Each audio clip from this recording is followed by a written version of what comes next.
পাৰ্লাৰত 1000 টকা, ঘৰতে মাত্ৰ 300 টকা। মুখখন ধুনীয়া কৰি ৰখাৰ লগতে চৰ্দি, কাহ, ডিঙি আদি বিভিন্ন ৰোগৰ পৰা ৰক্ষা পৰিব পাৰিব।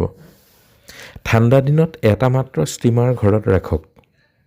বহুত বেমাৰৰ পৰা হাত সাৰি থাকিব পাৰিব। ঠাণ্ডা দিন অহাৰ লগে লগে ঘৰে ঘৰে এতিয়া চৰ্দি, কাহ, জ্বৰ, পানী লগা আৰম্ভ হৈছে। চিন্তা নকৰিব, এই সময়ত হয়েই।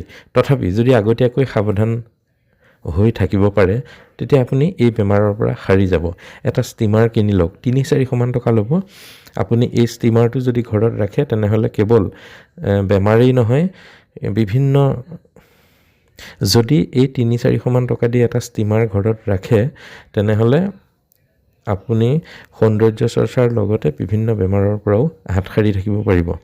বেছি দামৰ কিনি লাভ নাই। পাৰ্লাৰলৈ গ'লে 1000 টকাৰ তলত আপুনি ষ্টিম ল'ব নোৱাৰে, ভাপ ল'ব নোৱাৰে। আপুনি এটা কাম কৰিব, ষ্টিমৰ ৱাটাৰ টেংকটোত পানী ভৰাই লওক। ষ্টিমাৰৰ वाटर टैंक तो पानी भराई लो, पानी भराई स्विच दियार लगे लगे ये पानी गरम होई। स्टीमर तो वैसे मेरे पास पहले भी था जिसमें जैसे मुंह डाल के ये भाप मुखन पाती मुखत लले मुखत विभिन्न धৰণৰ অসুবিধাবিলাক দূৰ হয়। 5 পৰা 8 মিনিট সময় ল'ব, সপ্তাহত 2 দিন ল'ব, বেছিকৈ ল'ব নালাগে। সপ্তাহত 2 বাৰ কৰি ল'লে সকলো উপকাৰ পাই যাব। চৰ্দি, কাহ, জ্বৰ, ডিঙিৰ বিষ সকলো নোহোৱা হ'ব। আনহাতে নাক বন্ধ হৈ থাকিলেও মুকলি হৈ ৰিলেক্স হৈ পৰিব। আমাৰ ডিঙিত জমা হৈ থকা খেকাৰসমূহ ইয়াৰ জৰিয়তে ওলাই আহিব। আনহাতে এতিয়া আহোঁ সৌন্দৰ্য চৰ্চাৰ দিশলৈ। মুখৰ ছালত থকা সৰু সৰু ফুটাবোৰ মুকলি কৰি দিব আৰু ছালৰ সৌন্দৰ্য জিলিকি উঠিব। ষ্টিম লোৱাৰ লগে লগে অৰ্থাৎ এই গৰমৰ ভাপ লোৱাৰ লগে লগে মুখৰ ছালৰ লেতেৰা একনিসমূহ বাহিৰ হৈ যায়। ভাপ লোৱাৰ লগে লগে মুখৰ ছালৰ এই লেতেৰাসমূহ বাহিৰ হৈ যায়।